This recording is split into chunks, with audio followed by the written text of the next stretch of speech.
Hi everyone, welcome back to another video from Tech for Gamers.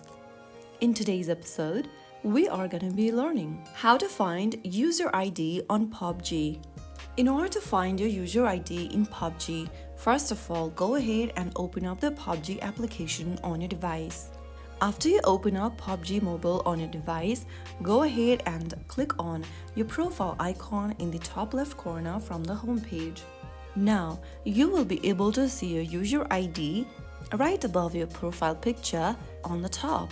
Tap on the little copy button right next to user ID and you will then be able to copy your user ID. Now that you found your PUBG user ID, you can use it to redeeming rewards, sharing with friends, or recovering your account if needed. Make sure to save it somewhere safe to avoid any trouble in the future. So that's how you easily find and copy your user ID from PUBG Mobile. If you found the video helpful, don't forget to subscribe to the channel by hitting the subscribe button.